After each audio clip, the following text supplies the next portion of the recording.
നമ്മളിന്ന് ചെയ്യാൻ പോകുന്നത് പ്രോൺസ് വെച്ചൊരു സ്റ്റാർട്ടറാണ് ചെയ്യാൻ പോകുന്നത്. മറ്റേ ഫലൂദയാണ് ചെയ്യാൻ പോകുന്നത്. ഫലൂദ എന്ന് കേൾക്കുമ്പോൾ തന്നെ പിള്ളേർക്കൊക്കെ ഭയങ്കര ഇഷ്ടമാണ്. അപ്പോൾ ഇന്ന് നമ്മളിവിടെ ചെയ്യാൻ പോകുന്ന ഒന്ന് ഫലൂദ, പിന്നെ ഒന്ന് ചെയ്യാൻ പോകുന്നത് പ്രോൺസ് വെച്ച് ചെയ്യുന്നത് സ്മോക്ഡ് പാപ്രിക്ക പ്രോൺസ് ആണ്.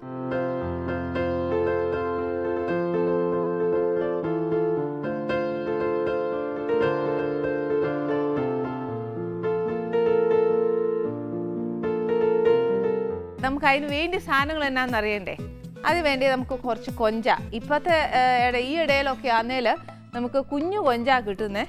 പക്ഷേ ഇച്ചിരി ടൈഗർ പ്രോൺസ് കിട്ടുവാന്നേൽ നമ്മൾ പ്രസൻറ്റ് ചെയ്യുമ്പോഴത്തേന് കുറച്ചുകൂടി ഒരു എടുപ്പ് വരുവേ. ഇപ്പം എൻ്റെക്ക് ഇപ്പം നമ്മുടെ ഈ സീസണിൽ ഇത്രയും കൊഞ്ച കിട്ടുന്നത്. അന്നേരം നമ്മൾ ഹെൽപ്ലെസ്സാണ്. ഇപ്പം ഞാൻ മേടിച്ചേക്കുന്ന എൻ്റെ എൻ്റെ വെയിനും എല്ലാം കളഞ്ഞേച്ച് വെച്ചേക്കുക. എത്രയാണ് വേണ്ടിയതെന്ന് വെച്ചാൽ സ്റ്റാർട്ടർ നോക്കി വെച്ച് ക്വാണ്ടിറ്റി എടുത്തേച്ചാൽ മതി. പിന്നെ വേണ്ടിയത് കുറച്ച് ബ്ലാക്ക് സോൾട്ട്, പിന്നെ വേണ്ടിയത് കുറച്ച് അരിപ്പൊടി. ശരിക്കും പറഞ്ഞാൽ കുറച്ചുകൂടി ടേസ്റ്റ് വരുന്ന മൈദ ഇടുമ്പോഴാണ്. പക്ഷെ മൈദ നമ്മുടെ ഹെൽത്തിന് ഇച്ചിരി കേടാന്നൊക്കെ നമുക്ക് എല്ലാവർക്കും അറിയാം. എന്നാലും കറങ്ങിത്തിരി നമ്മളെല്ലാവരും ബേക്കറി ഐറ്റമും കഴിക്കും, ബറോട്ടയും കഴിക്കും. അല്ല മൈദ വേണമെന്നുണ്ടെങ്കിൽ മൈദ എടുക്കാം. പിന്നെ ഉള്ളത് കുറച്ച് ചില്ലി പൗഡർ, നമ്മൾ സാധാ മുളക് പൊടി, കാശ്മീരി മുളക് പൊടിയാണ്. പിന്നെ ആണ് കുറച്ച് പാപ്രിക്ക പൗഡർ.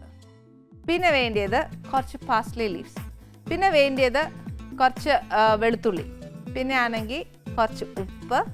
പിന്നെ വേണ്ടിയത് കുറച്ച് കുരുമുളക് പൊടിയാണ് വേണ്ടിയേ. പിന്നെ വേണ്ടിയത് കുറച്ച് മുട്ട. പിന്നെ വേണ്ടിയത് കുറച്ച് ഒലീവ് ഓയിൽ. ഇത്രയേ ഉള്ളൂ വേണ്ടിയ സാധനങ്ങൾ. ഇതിനകത്ത് നമുക്ക് പുതിയതായിട്ട് തോന്നുന്ന രണ്ട് കാര്യങ്ങളാണ്. എന്നാണെന്നറിയാമോ? ഒന്ന് പാപ്രിക്ക പൗഡറും ഒന്ന് നമ്മുടെ പാസ്ലി ലീവ്സുമാണ്. ഇത് ശരിക്കും നമ്മുടെ മാർക്കറ്റിൽ നല്ലതായിട്ട് അവൈലബിളാണ്. ഇനി എന്നാ ചെയ്യേണ്ടതെന്ന് വെച്ചാൽ ഒരു ബൗൾ എടുത്തേച്ച് നമ്മുടെ പൊടി ആദ്യം പൊടിക്കണം. ഫസ്റ്റ് ഒരു കാര്യം ചെയ്യാം, നമുക്ക് കൊഞ്ച് ആദ്യം വേവിച്ചെടുക്കാം. കൊഞ്ച് വേവിച്ചെടുക്കണമെങ്കിൽ എന്തൊക്കെയാണ് വേണ്ടിയതറിയോ? ഉപ്പും കുരുമുളകും കൂടെ ഇട്ട് നമ്മുടെ കൊഞ്ച് വേവിക്കാം.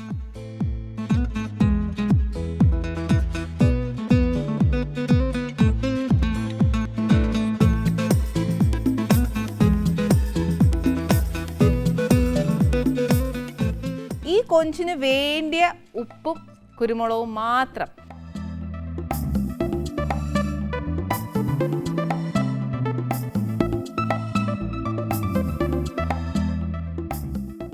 കുറച്ച് വെള്ളവും കൂടെ ഒഴിച്ചേച്ച് നമുക്ക്, ഒത്തിരി വെള്ളം വേണ്ട, കൊഞ്ചേന്ന് തന്നെ വെള്ളം വരുവേ.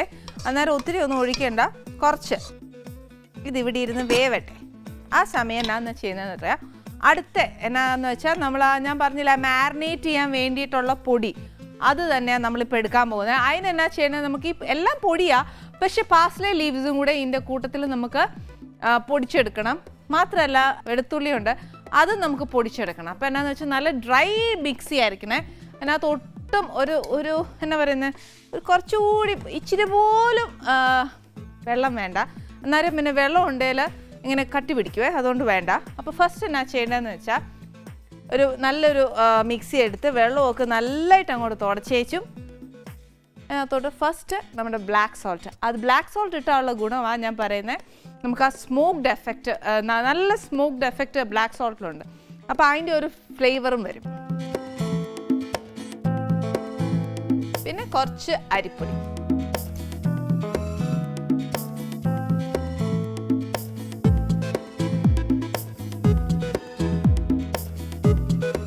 എരിവ് അനുസരിച്ച് നമ്മുടെ മുളക് പൊടി. ഇതിന് പക്ഷെ ഒത്തിരി സ്പൈസി വേണ്ട കേട്ടോ, കുറച്ച് മതി. പിന്നെ കുറച്ച് പാപ്രിക്ക പൗഡർ.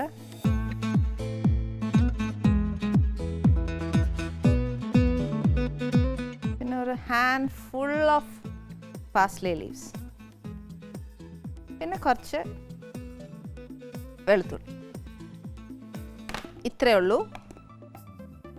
ഇതിനെ നല്ലതായിട്ട് മറ്റേ വെള്ളം ചേർത്ത് നമ്മൾ അരയ്ക്കുന്ന കൂട്ട് ആവുകയല്ല, നല്ല പൊടി പോലെ ആയി വരും.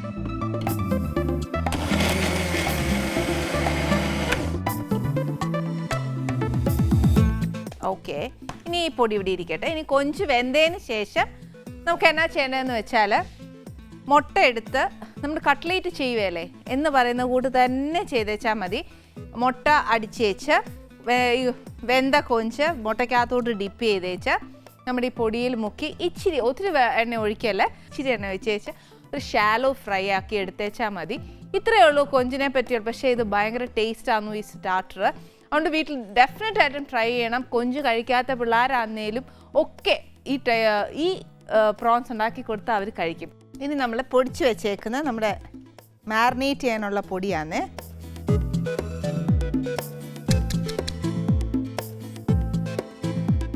കണ്ടോ, ഇത് ബ്രെഡ് ക്രംസ് പോലെ തന്നെ ആവുമേ. ഇനി എന്നാ ചെയ്യേണ്ടതെന്ന് വെച്ചാൽ നമുക്ക് ഇത്രയും കൊഞ്ചല്ലേ ഉള്ളൂ. അന്നേരം നമുക്ക് എന്നാ ചെയ്യണം, ഒരു മുട്ട ഞാനിപ്പോൾ എടുക്കാം. അത് പോരാന്ന് തോന്നുവാന്നേലും നമുക്ക് അടുത്തെടുത്തേച്ചാൽ മതി.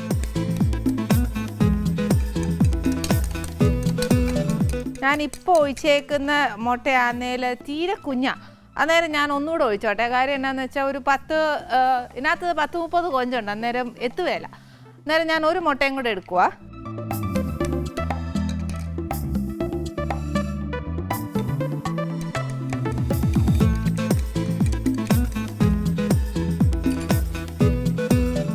ഓക്കെ, ഇപ്പോൾ കൊഞ്ച് നല്ലതായിട്ട് വെള്ളമില്ല, എല്ലാം വെള്ളവും പറ്റിയേക്കുക. ഇനി ഇത് അങ്ങോട്ട് മാറ്റി വെച്ച് ഇച്ചിരി ചൂടാന്നേ. ഇതിനകത്തോട്ട് നമ്മുടെ പാൻ വെക്കണം. ആദ്യം ഞാനൊരു ഇച്ചിരി എണ്ണ ഒഴിക്കട്ടെ. ഒത്തിരി എണ്ണയല്ല, ഒത്തിരി എണ്ണ ഒഴിച്ചാലുള്ള ഒരു കുഴപ്പം എന്നാണെന്നറിയാം. അപ്പോൾ നമ്മൾ ഏതാണ്ട് മീൻ വറുത്ത കൂട്ടിരിക്കും. അന്നേരം അത് നമ്മൾ ഈ പ്രസൻറ്റ് ചെയ്യുമ്പോഴത്തേനൊന്നും അത്ര ഒക്കിയല്ല.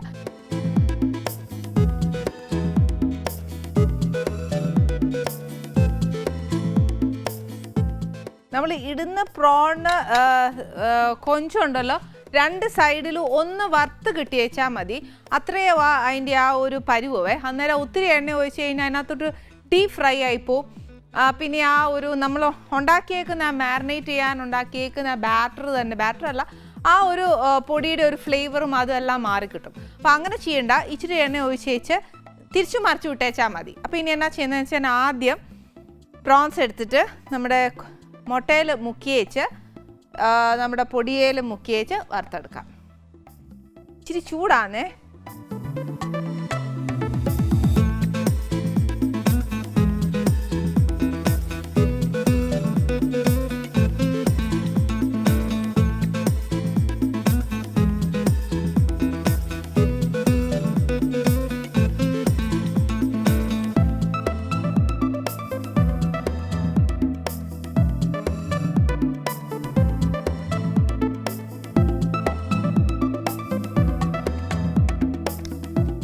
ആന്നേൽ നല്ല കുറച്ച് വെച്ചേച്ച് വറുത്താൽ മതി. ഒരുപാട് ഡീപ്പ് ഫ്രൈ ആക്കല്ല. എന്നാൽ നമുക്ക് ആ പ്രോൺസിൻ്റെ ആ ഒരു ഇച്ചിരി പ്രോൺസൊക്കെ ഇടയിൽ കൂടെ ഒന്ന് കാണണം. അതാ അതിൻ്റെ ഒരു ശരി. ഇതാണെങ്കിൽ പിന്നെ അധികം നേരമില്ല, പെട്ടെന്നാവും. നമ്മൾ കൊഞ്ചാന്നേ വേവിച്ചതാ. അന്നേരം പിന്നെ ഒത്തിരി നേരം ഒന്നും എടുക്കുകയില്ല.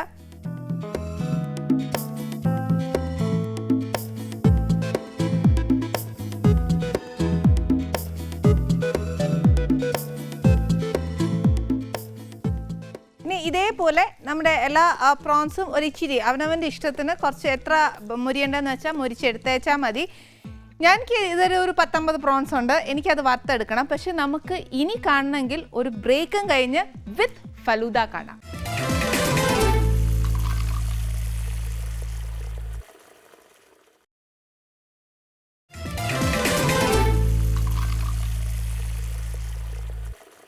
Welcome back to Annie's kitchen. ഞാൻ എൻ്റെ പ്രോൺസ് വറുത്ത് ഞാൻ മൈക്രോവേവിൽ വെച്ചേക്കുക. സമയമാകുമ്പോഴത്തേക്ക് നമുക്ക് അതൊന്നുകൂടെ ഒന്ന് ചൂടാക്കി വെച്ച് ഒന്ന് നല്ലതായിട്ട് നമുക്ക് പ്ലേറ്റ് ചെയ്യാം. അപ്പോൾ തൽക്കാലം അത് അവിടെ ഇരിക്കട്ടെ. നെക്സ്റ്റ് നമ്മൾ ഫലൂദ ഉണ്ടാക്കാൻ പോകുന്നത്. ഫലൂദ ഉണ്ടാക്കാൻ പോകുന്നതിന് മുന്നേ അതിന് എത്രയായാലും നമുക്ക് പാല് വേണമെന്നറിയാം. അപ്പോൾ പാലിനൊരു ഇച്ചിരി ജോലി എന്നാണെന്നറിയാമോ?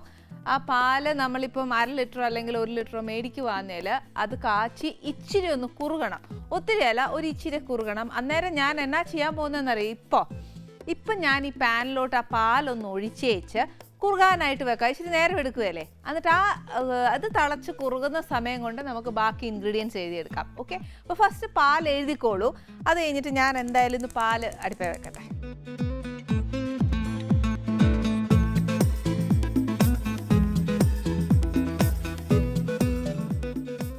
ഓക്കെ, പാല് അവിടെ നിന്ന് തിളച്ച് കുറുകണം. കുറച്ചൊന്ന് കുറുകണം പാൽ, എന്നാലേ ആ ഒരു തിക്നെസ് നമ്മുടെ ഫലൂദായ്ക്ക് കിട്ടത്തുള്ളൂ.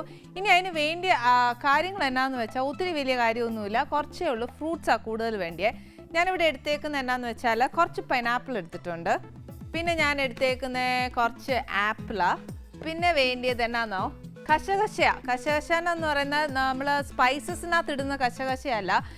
പിന്നെ വേണ്ടിയത് കുറച്ച് ഐസ്ക്രീം. പിന്നെ വേണ്ടിയത് ജെല്ലിയ. ഇവിടെ ഞാനിപ്പോൾ എടുത്തേക്കുന്ന ഒരു യെല്ലോയും എടുത്തിട്ടുണ്ട്, ഒരു റെഡ്, ഒരു മെറൂൺ കളറും. പിന്നെ വേണ്ടിയത് കുറച്ച് വേർമസിലിയ. ഇത് ഏതാണെന്നറിയോ? നമ്മൾ ഫലൂദ വേർമസിലി എന്ന് പറഞ്ഞ് തന്നെ നമുക്ക് വാങ്ങാൻ കിട്ടും. അത് മേടിച്ചേച്ച് ഞാൻ ഇച്ചിരി വേവിച്ച് വെച്ചേക്കുക. അത് കളേർഡ് കിട്ടും. കളേർഡ് വേണമെങ്കിൽ കളേർഡ് മേടിച്ചോ. പിന്നെ വേണ്ടിയത് കുറച്ച് സ്ട്രോബെറി സിറപ്പാണ് വേണ്ടത്. പിന്നെ വേണ്ടിയത് കുറച്ച് മുന്തിരിങ്ങ. പിന്നെ വേണ്ടിയത് കുറച്ച് പഞ്ചസാര. ഇത്രയും സാധനമാണ് ഇത് വേണ്ടിയത്. ഇനി എന്നാന്ന് വെച്ചാൽ പാലിന് വേണ്ട മധുരം. ജെല്ലിയിൽ മധുരമുണ്ട്, ഇവിടെ ഇരിക്കുന്ന എല്ലാത്തിനകത്തും മധുരമുണ്ട്. അന്നേരം നമ്മുടെ പാലിനും വേണ്ടി മാത്രം കുറച്ച് മധുരം ഇതിനകത്തോട്ട് ചേർക്കണം.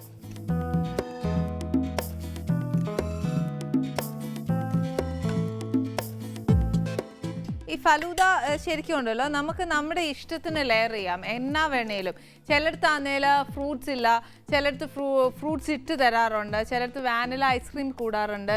അങ്ങനെ നമ്മുടെ ചോയ്സസ് ആയത്. പക്ഷേ ബേസിക് ഇൻഗ്രീഡിയൻസ് നമുക്ക് വേർമസിലി വേണം, ജെല്ലി വേണം, പിന്നെ സ്ട്രോബെറി സിറപ്പ് വേണം. അല്ലെങ്കിൽ സ്ട്രോബെറി സിറപ്പ് ഇല്ല എന്നുണ്ടെങ്കിൽ റോസ് മിൽക്ക് ചേർത്താലും മതി, അങ്ങനെ ആയാലും മതി. പക്ഷേ ഇവിടെ ഞാൻ ഇച്ചിരി ഹെൽത്തും കൂടെ നോക്കിയേച്ച് കുറച്ച് ഫ്രൂട്ട്സ് ഒക്കെ ഇട്ടേക്കുക. പിള്ളേർക്കാന്നേലും തന്നെ ഫ്രൂട്ട്സ് കൊടുത്താലൊന്നും തിനി വേല. അന്നേരം ഫലൂദയുടെ കൂടെ ഇടുകയാന്നേലും എന്നാ രസമായിട്ട് കഴിക്കുമെന്നറിയാം. പിന്നെ വേണ്ടിയത് ഡ്രൈ ഫ്രൂട്ട്സ് ആണ്, അത് കുറച്ച് പിസ്താച്ചു. പിന്നെ വേണ്ടിയത് കുറച്ച് ബദാം. ഇത്രയേ ഉള്ളൂ നമ്മുടെ ഫലൂദയ്ക്ക് വേണ്ടിയുള്ള സാധനങ്ങൾ. പക്ഷേ ഇതിനകത്ത് ഇച്ചിരി പണി വരുന്നത് എന്നാന്ന് വെച്ചാൽ നമ്മുടെ എന്നാ പറയുന്നത് പാൽ അങ്ങോട്ട് തിളയ്ക്കാൻ വെച്ചേച്ച് അതൊരു ഇച്ചിരി നേരം ഒന്ന് കുറുകി കിട്ടണ്ടേ. ആ ഒരു പരുവം മാത്രമേ ഉള്ളൂ ഈ ഫലൂദയ്ക്ക് ഇച്ചിരി നേരം എടുക്കുന്നത്. ഇനി പാല് ഇച്ചിരി കുറുകാൻ നേരം എടുക്കേ. അപ്പോൾ ശരിക്കും ഫലൂദ നമ്മൾ എപ്പോഴും ചെയ്യുമ്പോൾ അറേഞ്ച് ചെയ്യുമ്പോഴത്തേക്ക് എപ്പോഴും ഒരു ടോൾ ഗ്ലാസ് തന്നെ എടുക്കുക. അല്ലെന്നുണ്ടെങ്കിൽ കുഞ്ഞ് ഗ്ലാസ് ആണെന്നേ ടോൾ ഗ്ലാസ് എപ്പോഴും നല്ല അപ്പിയറൻസ് ഉള്ളത്. അപ്പോൾ ഞാനിവിടെ 2 ടോൾ ഗ്ലാസ്സസ് വെച്ചിട്ടുണ്ട്. ഇതിനകത്താന്നു ഞാനിപ്പോൾ എടുത്തേക്കുന്ന ഇത്രയും ഐറ്റം ഇതിനകത്ത് ചേർത്തുള്ളൂ. അപ്പോൾ ഫസ്റ്റ് നമുക്ക് ഇച്ചിരി ഒന്ന് ലെയർ ചെയ്യാം, ലാസ്റ്റ് നമ്മൾ പാൽ ഒഴിക്കത്തുള്ളൂ.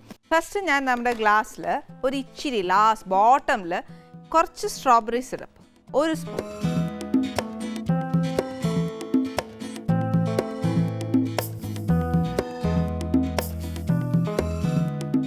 നെക്സ്റ്റ് നമുക്ക് വേർമസിലി ഇടാം, അപ്പോൾ വൈറ്റും റെഡും കൂടെ ആവും.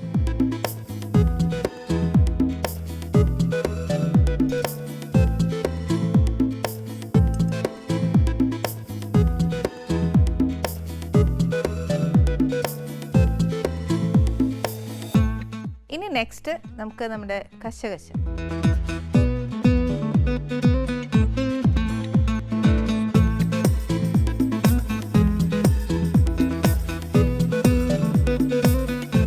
ഇനി നെക്സ്റ്റ് നമുക്ക് നമ്മുടെ യെല്ലോ ജെല്ലി. കളർ സെൻസ് നോക്കിയാൽ മതി കേട്ടോ.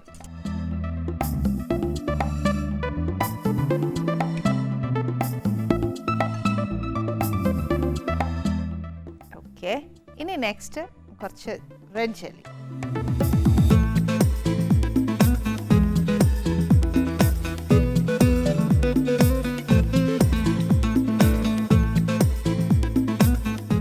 ഇനിയിപ്പോൾ റെഡ് അല്ലേ, അപ്പം നമ്മൾ യെല്ലോ നെക്സ്റ്റ് പൈനാപ്പിൾ.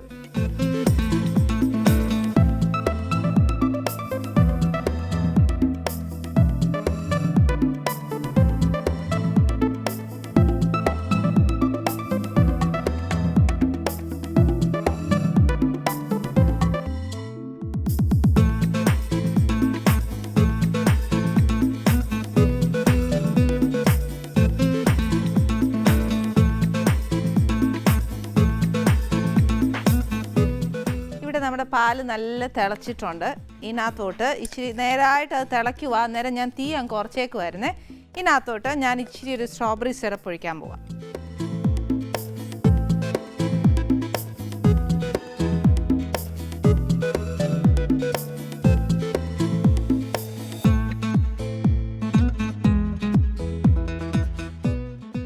ഈ ഷെയ്ഡ് വന്നു കഴിയുമ്പോഴത്തേന് നമുക്ക് തീ അങ്ങ് ഓഫ് ചെയ്യാം.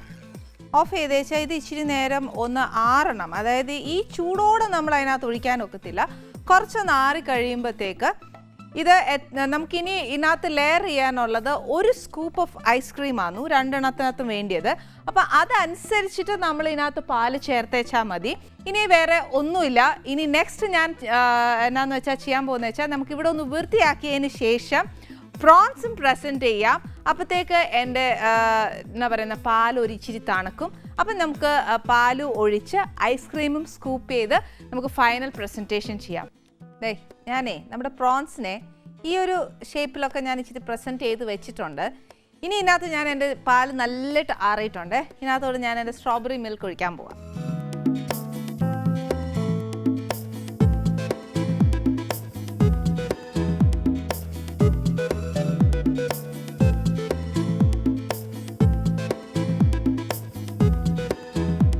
ഇനി ഇതിൻ്റെ മേലിലേക്ക് കുറച്ച് ബദാം,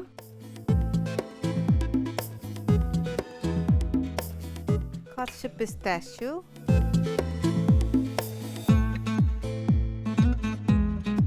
പിന്നെ കുറച്ച് നമ്മുടെ സ്ട്രോബെറി സിറപ്പ് ഒന്ന് ഡ്രിസിൽ ചെയ്യാം.